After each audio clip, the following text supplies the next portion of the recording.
हमारी लाडली जी को सबसे ज्यादा जो पसंद है वो अपनापन पसंद है। ये अंदर की बात है। मेरी लाडली देखो, अपने जैसे अधम के पास तो सेवा के लिए कुछ था ही नहीं। इत्र भी मांग करके गुरुदेव भगवान से लाते थे, वही इत्र भी देते थे। अपने पास तो केवल गुरुदेव ही थे, अपने पास केवल गुरुदेव ही थे, हैं, रहेंगे। जो है वो गुरुदेव का दिया हुआ है, अंतर और बाहर भी। इतनी मिश्री का भोग लगता था, जो वृंदावन के पुष्प वो समर्पित। और सबसे बड़ी बात कृपा की ये थी कि पर्दा लगा करके, और जब मिश्री इतनी रखते थे तब रुदन होता था, स्वामिनी जी आपके लिए कुछ नहीं है हमारे पास, बस हम जैसे हैं आपके हैं। कभी कभी रोटी मांग के जो सूखी मिली वो सामने से रज के पात्र में रख के जब दिखाते थे तो जो भोग लगता था, हम तुम्हें कैसे बताएं कि रोटी रख गई और घंटों ऐसे बैठे हैं। भाव उत्सवेन भजताम रस का। हमारी प्रियाजू को, अरे वैभव क्या, वैभव जिनका है वो तो उनके महावर लगाते हैं, और कौन सा वैभव प्रियाजू को पसंद आएगा। जिनका वैभव है वो तो महावर लगाने के लिए याचना करते हैं, उनको कौन सा वैभव। बस नमस्कार प्रियाजू को, मस्तक रखकर भूमि पर हाथ जोड़कर। और जो प्रियाजू को पसंद है श्याम, यदि आपके पास श्याम पुष्प नहीं है, श्याम मृगमद नहीं है, कस्तूरी, तो श्याम सुंदर का नाम और गुण तो है, सुना उनको। गोविंद कथा, गोविंद नाम कीर्तन ये प्यारी जी को बहुत प्रिय है।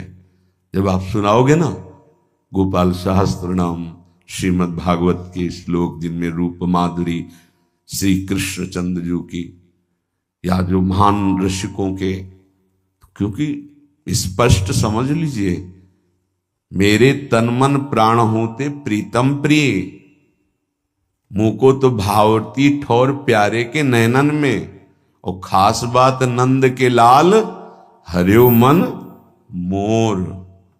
बस ये है हमारी श्री जी की पूजा। अगर समझ पाओ, पकड़ पाओ, श्री जी की पूजा यही है। तो बोले श्याम वर्ण के पुष्प और कस्तूरी आदि अर्पित करके 4 परिक्रमा करके। अगर आपको कुटिया में ऐसा विधान नहीं है कि आप परिक्रमा कर सके, तो आप यहां कर लीजिए 4 परिक्रमा। राधा वल्लभ जी की 4 परिक्रमा कर लीजिए, या अपने ठाकुर को ऐसा सिंहासन रखिए कि सेवा के बाद ऐसी जगह विराजमान कीजिए जहां पीछे से परिक्रमा कर सके। बड़ा महत्व है परिक्रमा का। पूजा की पूर्णता परिक्रमा से ही है। कह रहे हैं परिक्रम्य और फिर भूयो नमत्वम। 4 परिक्रमा करके भूमि पे मस्तक रख के, स्त्री शरीर है तो पंचांग, पुरुष शरीर है तो साष्टांग। ये बहुत पहले आदेश हो चुका था श्री जी की प्रेरणा से कि हर साधक 11, 21, 51, 108 जितनी शरीर में सामर्थ्य है दंडवत करेंगे। तो ये तो सखी भी कर सकते हैं। प्रगट जिनका स्त्री शरीर है, पंचांग किया फिर खड़े हो गए, मंत्र जपा फिर प्रणाम किया, पंचांग फिर खड़े हो गए, 5, 7, 11 ये तो कर ही सकते हैं ना। इससे निश्चित आप देखना बहुत आनंद का मार्ग है श्री जी की 4 परिक्रमा। अच्छा, सेवा आप सब आप नहीं कर रहे तो दर्शन कर रहे हैं ना, सब सम्मिलित है सेवा में। निकुंज में सेवा कैसे, एक सखी पत्रावली लगा रही तो शास्त्रों सखियां तन्मय हो रही हैं उसी पत्रावली में, तो सबकी पत्रावली की सेवा हो रही। एक पान की बीड़ी पवा रहे, सब तन्मय हो रही तो सबकी बीड़ी सेवा हो रही। ये आंतरिक विषय है। आगे जब मन पवित्र होकर सेवा में जाएगा तो आप देख लेंगे। उसमें थोड़ा होता है कि मैंने पत्रावली नहीं, कि तू हट मैं पत्रावली करूंगी, कल तूने की थी, ऐसा नहीं। सब सखियों में एक ही मन है। अगर एक प्रियाजू को चंवर कर रही है तो अनंतों सखियां चंवर कर रही। ये बात तब समझ में आएगी जब वहां प्रवेश होना। पर मान लो सुन के, ये सुनने को ही मिल रहा है, बड़ी दुर्लभ बात है।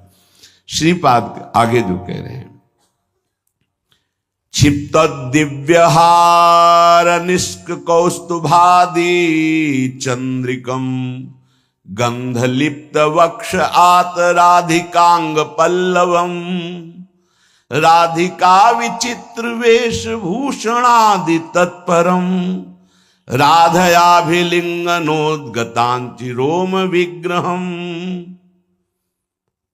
अंग अंग से रूप कांति प्रकाशित हो रही है हमारी स्वामिनी जी की। पार्श्व में विराजमान कौस्तुभ मणि धारण किए हुए श्री लालजू महाराज और पल्लवों से आच्छादित लता भवन में और पल्लवों की शैया में जो हमारी प्रियाजू विराजमान, अद्भुत वेशभूषा, श्याम तमाल के समीप मानो कंचन बेली लिपटी हुई हो, ऐसी गूढ़ स्वरूप वाली प्रियाजू लब्धानन्वम भजन विभवम चैक चोरो निशीथे। बहुत जोर की बात कह रहे, चोरी चोरी भजन करना सीखो। श्रीपाद कह रहे चोरो निशीथे, निशीथ कहते हैं अर्धरात्रि को 12 बजे। चोर का प्रोग्राम 12 बजे से शुरू होता है, नहीं होता? क्योंकि 12 और 2 का जो समय होता है इसमें सब बेसुध होने लगते हैं। 4 तक तो जिसको नींद ना आती हो तो 2 से 4 के बीच में आ ही जाएगी। और यही होता है भजनानंदी का भजन का समय। 12, 12:30 इसमें दिनचर्या प्रारंभ हो जाती है। 8 और 9 के बीच में शयन। भैया कमाने आए हैं, यहां ओवर टाइम भी करना है, सब सो रहे हैं। और उस समय जब हो रहा है लब्ध्वानन्वम भजन विभवम। अपने गुरुदेव भगवान की दिनचर्या काफी समय तक जब वहीं रहे तब देख पाए। सेवा तो बहुत वर्षों में उनकी कृपा से सौभाग्य मिला, पर नजदीक रह करके लगभग वो 2-2:30 बजे शयन करते थे और 4:30 बजे दिनचर्या प्रारंभ हो जाती थी। अभ्यास तो 2 बजे का पूर्व का था ही, जगने का अपने का ही। तो जैसे 12:30-1 बजे उठे तो देखा शांत बैठे हुए। तो अरे गुरुदेव इस समय बैठे हुए, बस जहां और 2:30-3 बजे लेट गए। 4:30 बजे सोच स्नान हो सकता। क्या जीवन को कैसे प्रियाजू के चरणों में समर्पित किया जाता है, गुरुजनों से समझ में आता है। कभी कोई बाल भोग, कभी नहीं, कभी कोई ब्याहुला, कोई उत्सव, 20 वर्ष नहीं, ये सब यहां हो रहा है, वहां नहीं। दर्शन कोई गुरु जी की, श्री जी की नहीं, संभाषण नहीं, आंख उठा के देखना नहीं, ये पास रहकर। ये अब जो है ना, तो बरसंत में वो सहजाद्भुत सौख्य धारम, सहज में सुख वर्षा कर रहे हैं, देख रहे हैं, संभाषण कर रहे हैं, आरती कर रहे हैं, सब दर्शन कर सकते हैं, प्रवेश नहीं।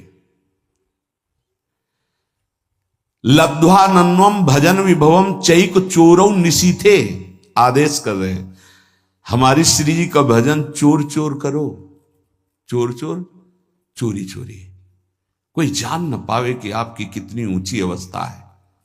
हे, भजन का स्वरूप समझो। अंदर ही अंदर आपके आग जल जाए भजन करने की। जितना नींद को कम कर पाओ धीरे धीरे, ऐसा वो कम करना नहीं माना जाएगा कि सत्संग में सो गए, माला चलाते समय सो गए, फिर ये ठीक नहीं, ये विक्षेप नहीं होना चाहिए। जिस समय से जगे तो बस जगे, फिर झपक नहीं आनी चाहिए, तब माना जाएगा कि आपका अभ्यास ठीक है। अब उधर तो आपने तोड़ दिया नींद अपनी, और इधर पूरी कर रहे हो, तो फायदा क्या हुआ तोड़ने का? सत्संग में नींद पूरी कर रहे हो, कीर्तन में नींद पूरी कर रहे हो, और आप तो ये उपासना में ऐसा ठीक नहीं है। उतना आप सोइए जिससे जगने के बाद फिर आपके झटके न लगने पावे। नहीं, ठीक राइट टाइम पे, बिना किसी अलार्म के पूरे जीवन में उठने का स्वभाव बनाओ तो वैसे ही उठ जाओगे। वो घड़ी दिमाग में चलती है अपने आप, 5 मिनट नहीं कहते, आगे पीछे नहीं। तो यदि आप इसी जन्म में उस महाप्रेम रस स्वामिनी को प्राप्त करना चाहते तो आधी रात को उठो निसी थे और चैक चोरऊ, चोर की तरह चुपचाप चुरा के भजन करो, जान न पावे कोई कि भजन का ऐसा तुम्हारा चल रहा है। तब आनंद आपके अंदर प्रकट होगा। विभवम भजन विभवम, भजन का वैभव प्रकट होगा। देखो ना कर, ऐसा तुम मान लो कि अब हमको परमार्थ में ही जीना है। दुख आवे सुख आवे, लाभ दिखाई दे हानि दिखाई दे, जैसे पतिव्रता अपने पति का वर्ण कर लेती तो स्वभाव का कैसा भी हो फिर निर्वाह करती है। बस ऐसा कुछ मानना होगा। हमें कोई आनंद नहीं मिल रहा, हमारे कोई विकार नष्ट नहीं हो रहे, हमें कोई लाभ नहीं दिखाई दे रहा, पर हम छोड़ नहीं सकते आपको। हम नरक जाएंगे ऐसे लक्षण है हमारे, पर हम आपको नहीं छोड़ पाएंगे। जीत गया। हमारी बात समझ लेना, अगर समझ पाओ तो। अगर ये बात हृदय में बैठ गई ना कि महारानी जी के सिवा हमारा निस्तार, हमारा कल्याण, हमारा परम हित अब और कहीं नहीं होना, क्योंकि हम किसी काबिल नहीं, अब हम महारानी जी को नहीं छोड़ सकते। बस इतनी बात हमें चाहिए। हम आपसे जितेंद्रीय हैं, मनोनिग्रही हैं, बने रहिए। हमारे यहां केवल अपनेपन की मांग है आपकी, और सब कुछ आप हो सकते हैं लेकिन अपनापन नहीं दे सकते।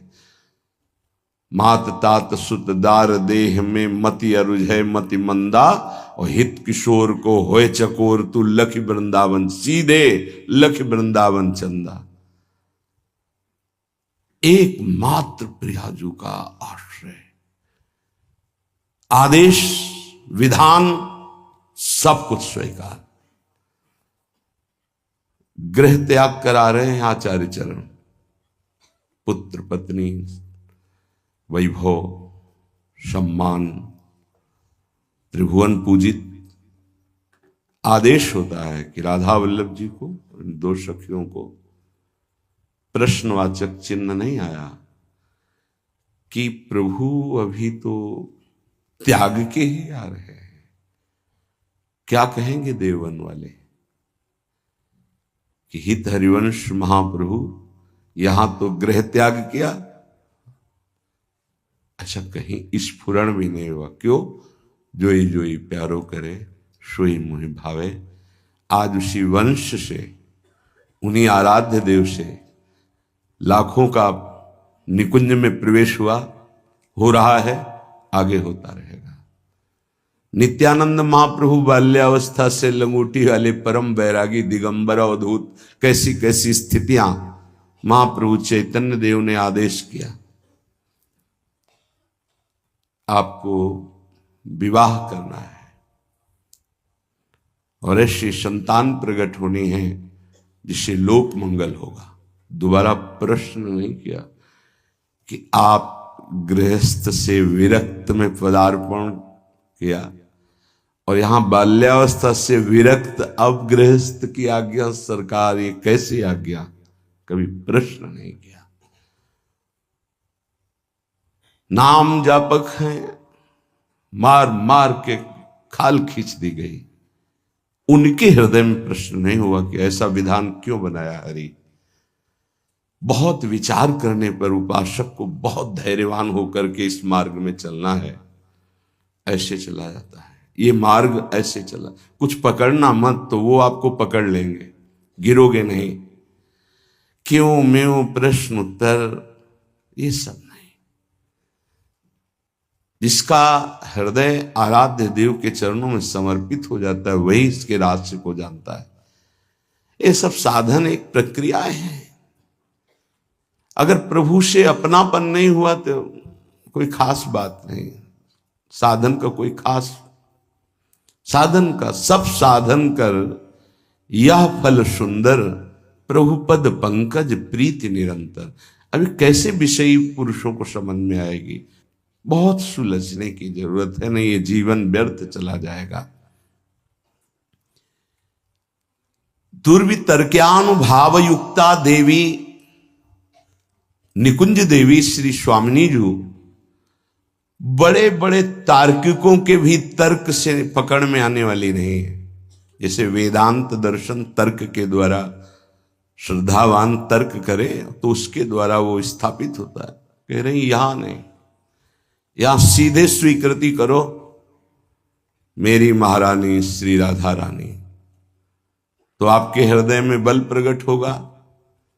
जाके बल में सबसों तोरी लोक रीति और वेद रीति दोनों से, जाके बल में सबसों तोरी लोक वेद और कुल कानी, लोक रीति वेद रीति कुल रीति, इन सब का त्याग करके रस रीति में प्रवेश पाया जाता है। तो किसके बल से? मेरी महारानी श्री राधा रानी।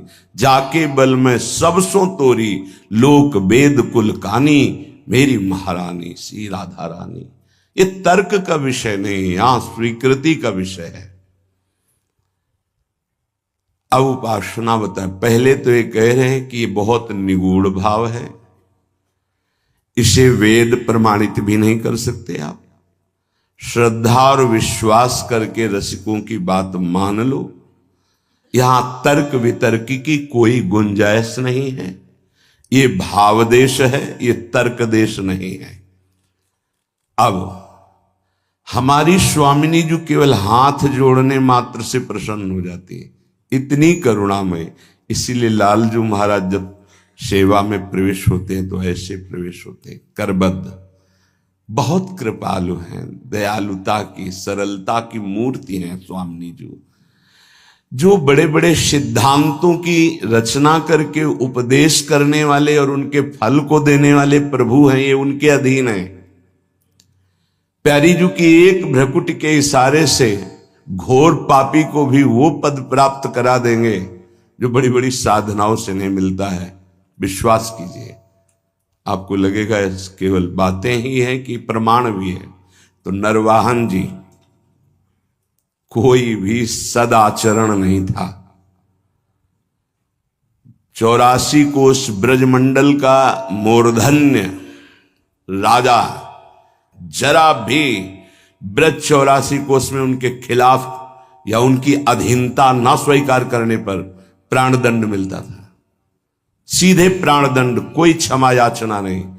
ऐसा उनका स्वभाव और प्रभाव था। महाप्रभु हरिवंश चंद्र जो राधा वल्लभ लाल जो पालकी में विराजमान रसिक जनों के साथ गुण कीर्तन नाम कीर्तन जय जयकार होते हुए आए और लता भवन में विराजमान किया। सेवकों ने सूचना दी कि कोई महान तेजस्वी पुरुष आभूषण आदि लेकर के अपने इष्ट देव के साथ पधारे हुए हैं, पर उनका तेज ऐसा है कि हम लोगों की हिम्मत ही नहीं कि उनके सामने जा सके। ये आपसे निवेदन करते हैं। नरवाहन जी ने विचार किया कि ऐसा कौन तेजस्वी ब्रजमंडल में जो हमारे आज्ञा पर क्रूर हिंसा कर देने वाले कठोर हृदय वाले भी भय धारण कर रहे हैं, सामने नहीं गए, हम स्वयं चल के देखेंगे। एक भागवतिक आभा होती है, एक भागवतिक बल होता है। वो जिस पर कृपा होनी होती उसी को अनुभव में आता है। जैसे अपने गुरुदेव भगवान के पास जब जाते हैं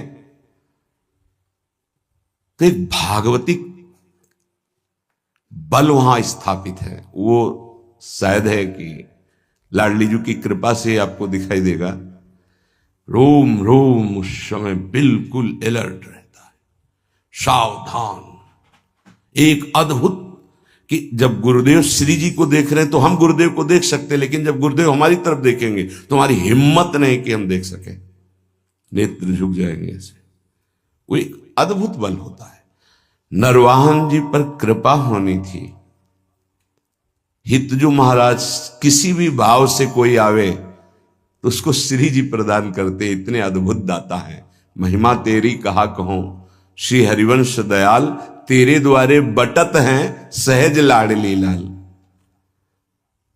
बड़ा विचार कर रहा था, कैसे होंगे, क्या प्रभाव होगा। जब दर्शन करने के लिए आए तो हिम्मत नहीं पड़ी सामने जाने की। लता भवन की ओट से देखा, जैसे प्रियाजू के नेत्र ऐसे हितजू महाराज के नेत्र, अतुलित रस बरसत सदा, सुख निधान बनवासी, अद्भुत महिमा महि प्रगट सुंदरता की राशि। सुंदरता की राशि कनक द्युति देह रुचि, जैसे स्वामिनी जी के श्रीअंग की कांति, सात कुंभ तन गोरी, ऐसे हित सजनी स्वरूपा महाप्रभु हरिवंश चंद्र जी की। अजान बाहो कमल नयन, सुंदर नासिका सुंदर थोड़ी, युगल चरणारविंद, पान किया और बस उन्मत्तता छा गई। अभी राधा वल्लभ जी को देखा ही नहीं था, केवल महाप्रभु को देखा था। बस हृदय में बैठा लिया। वहां रसिक जन कीर्तन कर रहे थे, राधा वल्लभ श्री हरिवंश, श्री वृंदावन श्री वंचन। बैठा लिया, राधा वल्लभ श्री हरिवंश, राधा वल्लभ श्री हरिवंश। ये नाम जपते ही कुछ दिनों में ऐसा लगने लगा कि मैं बहुत अधम हूं, अब नहीं करूंगा, अपने हाथ से किसी की हिंसा नहीं करूंगा, कभी चोरी नहीं करूंगा, कभी किसी से कर नहीं लूंगा, ऐसा। और एक तरह से परम वैरागी होकर रह रहे हैं, पर कार्यक्रम उनका वही चल रहा है। उनके अनुगामी जनों ने जैनी व्यापारी की बड़ी नौका को रोका और कहा यहां से निकलने वाले को कर देना पड़ता है। उसके साथ कई 100 सैनिक बलवान थे, तो सैनिकों के बल के कारण उसने कर देना अस्वीकार कर दिया। युद्ध हुआ, समस्त सैनिक मारे गए, जैनी को बंदी बना लिया, पूरी संपत्ति नाव की हड़प ली। छोटी मोटी नाव नहीं, जिसमें 8-9 से सैनिक सुरक्षा में हो तो कितना ऐश्वर्य होगा। पहले नावों से ही व्यापार होता था। नौका पूरी जब्त कर ली गई, उसको बंदी बना लिया गया। और उसमें जो मुखिया थे, क्योंकि नरवाहन जी तो राधा वल्लभ श्री हरिवंश आठों पैर जप में लग गए थे, कैसी असीम कृपा हुई थी। पहले दर्शन में ही लुट गए थे, अब वो कैसे लूटेंगे। उनके अनुयायियों ने उस जैनी से कहा कि अगर आप जितनी संपत्ति है इतनी दोबारा नहीं मंगाते हैं तो आपको फांसी की सजा दी जाएगी। उतनी संपत्ति उसके पास थी नहीं। धीरे धीरे फांसी का समय निश्चित हो गया कि कल फांसी दी जाएगी। तो रात में 9-10 बजे शयन भोग लेकर के एक दासी गई और उससे कहा कि तुम सावधान, कल तुम्हारी मृत्यु का दिन है। रो पड़ा, मेरा क्या अपराध। बोला यहां अपराध नहीं गिने जाते, यहां कोई निर्णय नहीं होता, मारे जाओगे कल तुम। उसका कोई उपाय बचने का? बोले एक उपाय है, रात्रि के 12 बजे राधा वल्लभ श्री हरिवंश, राधा वल्लभ श्री हरिवंश जोर से उच्चारण करना। मुझे पूरा विश्वास है ये नाम तुम्हें बचा लेगा। अरे तो मरने वाले को जैसे संजीवनी बूटी मिल जाए। थोड़ी ही देर के बाद उच्च स्वर से शुरू किया, राधा वल्लभ श्री हरिवंश, राधा वल्लभ श्री हरिवंश। वो आवाज नरवाहन जी जहां एकांत में जप कर रहे थे वहां पहुंच। अरे ये तो अपराध बन गया, मेरे गुरु जी का कोई शिष्य बंदी बना लिया गया। तत्काल गए, खुलवाई जेल, अंदर गए, हाथ जोड़ा, प्रणाम किया और कहा मुझे क्षमा करना, मुझे पता नहीं था आप हमारे गुरु भाई हैं। अपने सैनिकों को बुलाया और कहा तत्काल पूरी संपत्ति दी जाए और अधिक संपत्ति इनको दी जाए। उनसे हाथ जोड़ के कहा कभी गुरु जी के सामने ये चर्चा मत चलाना कि आपको इस तरह से प्रताड़ित किया गया। आज से बिल्कुल आदेश लागू हो जाएगा, कुछ किसी के साथ ऐसा नहीं होगा, नहीं तो बहुत बड़ी गलती हो जाती। जहां उसको फांसी की सजा मिलनी थी वहां नवीन वस्त्र धारण कराकर सारी संपत्ति सब। उसके मन में आया एक बार तो उनसे मिलूं, जिनके नाम के बल से मुझे सम्मान मिला जहां मृत्यु मिलने वाली थी, और व्यापार में जो लाभ मिलता उससे अधिक धन मिल गया। उनका मूल तो मिला ही, और भी संपत्ति नरवाहन जी ने दी इस बात की कि मेरा गुरु भाई है। लता भवन में आए, पता लगा के महाप्रभु के दर्शन की सारी संपत्ति भेंट की। महाप्रभु ने कहा नहीं, आप इसका प्रयोग स्वयं कीजिए और कहीं लगा दीजिए। हमारे राधा वल्लभ लाल लता भवन में विराजमान, हमें इतनी संपत्ति की जरूरत नहीं, पर आप देना क्यों चाहते हैं? तो उनका आपके नाम के कारण मेरा जीवन बच गया, पूरी घटना बताई। तो मैं तो नहीं जानता नरवाहन कौन है। महाप्रभु को इतनी करुणा उदय हुई कि केवल राधा वल्लभ श्री हरिवंश नाम सुनकर ऐसा बुलवाओ कहाँ है।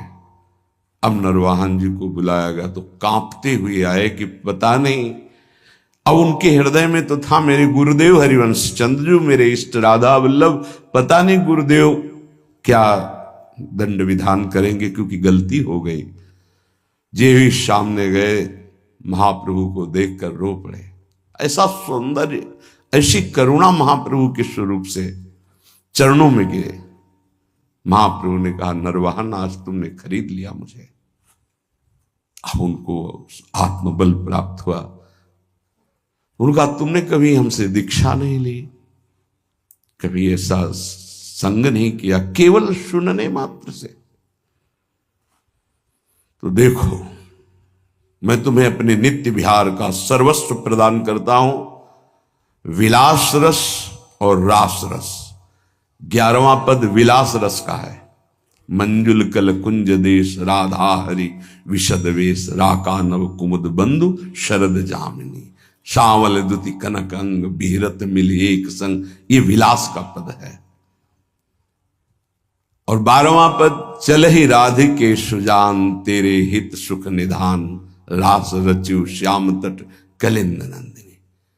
इसके आखिरी में, नरवाहन प्रभु निहार लोचन भरी घोष नारी, नक्सिक सौंदर्य काम दुख निकंदिनी। देख हमारे प्रिया प्रीतम कैसे है, जो अनंत जन्मों की साधनाओं से भी नहीं बनता, क्षण में महाप्रभु ने वो बात। हम ऐसे आचार्य की शरण में हैं जो करुणा समुद्र लाडली का साक्षात स्वरूप है।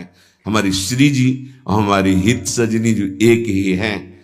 आप देखो सिद्धांत विचार में ध्रुवदास जी कहते हैं, तहां श्रीजू के श्री मुख की बानी, श्रीजू के श्री मुख की बानी, हितजू को संबोधन करते तहां श्री जी के श्री मुख की बानी। ये गूढ़ विषय है। आचार्य कृपा करें, रसिक जन कृपा करें तो घोर पापाचारी को भी नित्य विहार रस प्रदान कर दें। हमारी स्वामिनी जो बड़ी कृपालु है, हाथ जोड़कर नमस्कार करने मात्र से ही प्रसन्न हो जाने वाली प्रिया जो है। क्या करो? बोले निकुंज देवी की सेवा विराजमान करो। निकुंज देवी प्रियाजू की सेवा। प्रियाजू ये नाम सेवा, राधा नाम सेवा, राधा वल्लभ रूप सेवा, ये प्रियाजू ही है।